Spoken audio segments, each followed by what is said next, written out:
میرے دوستو، انسان کو کل عقل بھی مل جائے تو پھر بھی اللہ کی حکمت کا وہ احاطہ نہیں کر سکتا۔ رب کریم کو زیادہ پتہ ہے کہ ہمارے لیے کون سی چیز بہتر ہے اور کون سی چیز ہمارے لیے نقصان کا باعث ہے۔ اللہ تبارک و تعالی کی حکمت یہ چاہتی ہے کہ میرے بندے پریشان نہ ہوں۔ رب یہ چاہتا ہے کہ میرے بندے کسی جگہ پہ بھی دقت اور پریشانی کا شکار نہ ہو، تو اللہ تبارک و تعالی نے راہ اعتدال اختیار کرنے کا حکم ارشاد فرمایا کہ تم اعتدال کے رستوں پہ چلو، معتدل زندگی گزارو، افراط و تفریط سے بچو۔ آج جس معاشرے میں ہم وقت گزار رہے ہیں، اس معاشرے میں ہم اس بات کو سمجھنے سے قاصر ہیں کہ اصل ہمارا مسئلہ کیا ہے۔ ہمارا اصل جو مسئلہ ہے اس کی شناخت ہمیں کیسے ہوگی اور ہم پھر اس تک رسائی کس انداز میں حاصل کر پائیں۔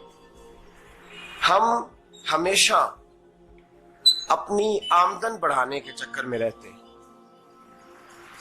ایک کام اور شروع کر لیں، پارٹ ٹائم جاب شروع کر لیں، کوئی سائیڈ بزنس اس کا آغاز کر لیں۔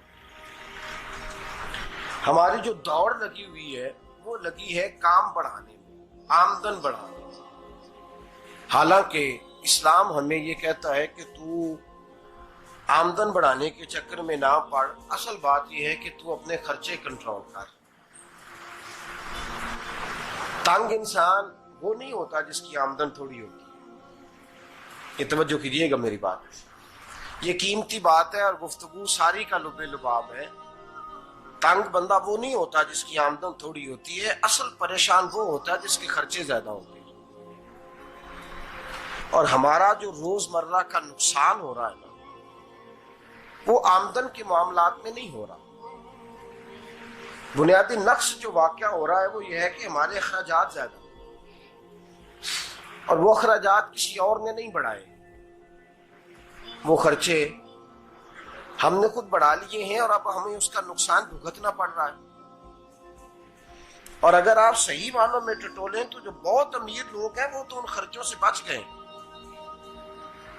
میں نے بہت سارے ایسے ختمات میں شرکت کی ہے، میں بہت ساری ایسی جگہوں پہ گیا ہوں کہ جہاں لوگوں نے بڑا مختصر سا ختم دلایا ہے تو ہو گیا ہے ختم۔ ختم کے معاملے میں کب کسی نے پابندی لگائی ہے کہ اس میں 200 آدمی شریک ہوگا تو تب یہ سال ثواب صحیح ہو سکے گا؟ کون کہتا ہے؟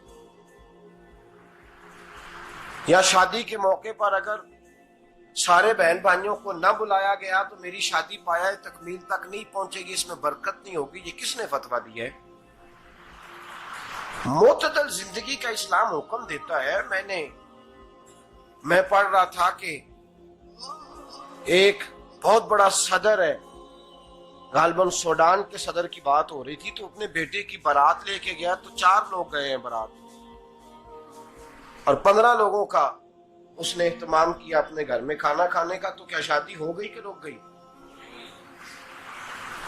تو بھائی راگ الاپنا اس بات کا کہ بڑی پریشانی ہے، کوئی سائیڈ بزنس شروع کیا جائے فلان جگہ فلان جگہ فلان جگہ، تو اصل معاملہ یہ ہے کہ پہلے ایک بندہ کماتا ہے تو پھر بھی گھر ہی چلتا ہے، پھر بڑا بیٹا ساتھ شامل ہوتا ہے تو پھر بھی گھر ہی چلتا ہے، پھر منجلا بیٹا شامل ہوتا ہے تو پھر بھی گھر ہی چلتا ہے۔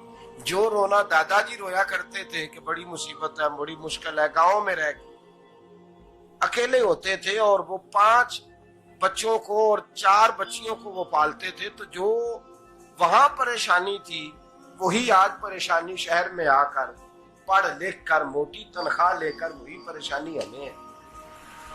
تو میں جس نتیجے پہ پہنچا ہوں اس کو پڑھ کے، قرآن مجید کی چند آیات کو دیکھ کر اور اس مفہوم کی جو حدیثیں کتب احادیث میں پائی جاتی ہیں اور ہمارے بزرگوں نے ہمیں جو مزاج اس حوالے سے دیا ہے، میں اس نتیجے پہ پہنچا ہوں کہ مسئلہ آمدن کا نہیں، مسئلہ خرچے کا ہے۔ ہمارے خرچے بنیادی طور پر زیادہ، اور اگر پھر ہم زیادہ بوجھ خواتین پہ ڈالتے ہیں کہ وہ مطالبے زیادہ کرتی ہیں، اور اگر آپ مجھ سے پوچھیں تو خواتین کی بھی اگر کسی جگہ کوئی عادت خراب ہوتی ہے تو اس میں اصل کردار اس کا ہوتا ہے جو وہ عادت خراب تو کیوں اپنے گلے سے اتار کے آپ کسی کے گلے میں بات ڈالنے کے چکر میں ہیں؟ وہ خواتین کی طبیعت نہیں ایسی ہے. اصل بات یہ ہے کہ ہم نے عادت ڈالی ہے، ہم نے یہ مزاج ان کو دیا تو ان کا بنا ہے، نہ کیسے بن سکتا. تو اعتدال جب تک زندگی میں نہیں ہوتا، پانی پیاس بجھاتا ہے لیکن ایک گلاس ہی ہو تو پیاس بجھاتا ہے، بالٹی کو منہ کو لگائے گا تو کپڑے بھگو دے گا اس کے.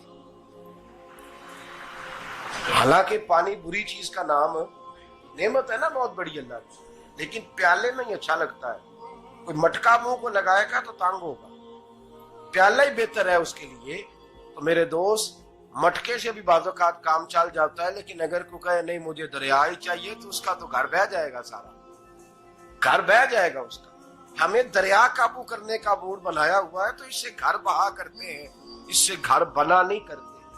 گھر پیالے سے پانی پینے سے بنتا ہے. اگر تو دریا پہ قبضہ کرنے کا موڈ بنائے گا تو گھر بنے گا نہیں، گھر بہ جائے گا. آگ نہ ہو تو کھانا پک نہیں سکتا، لیکن ہلکی آنچ سے کھانا پکتا ہے. اور اگر آنچ تیز کر دی جائے تو جی قرینے قیاس بات کر رہا ہوں، میں عقل سے ماورا نہیں کر رہا. قرینے قیاس سمجھانے کے لیے مثالیں دے رہا ہوں. ہلکی آنچ پہ کھانا پک جاتا ہے اور آگ تیز ہو تو کھانا جل جاتا ہے.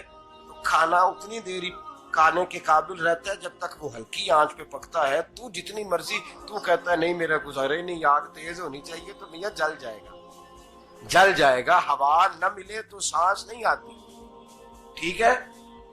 آکسیجن نہ ہو تو سانس ہے، ہوا نہ چلے تو گزارا نہیں ہوتا. لیکن اگر تیز جلے نا، اگر تیز چلے تو آندھی اور طوفان بن جائے تو چھتیں گرا دیتی ہے، جانیں لے لیتی ہے.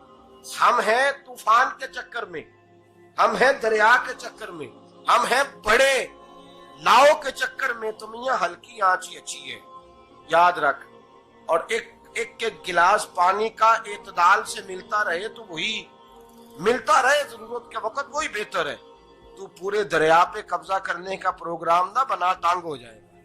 اور میرے عزیز یاد رکھ، ہوا سانس لینے کے مطابق ملے تو وہی اچھی ہے، جو سانس بند کرنے پہ آ جائے وہ ہوا اچھی.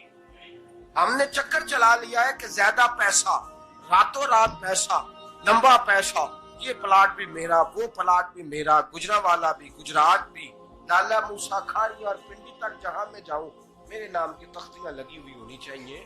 اسلام منع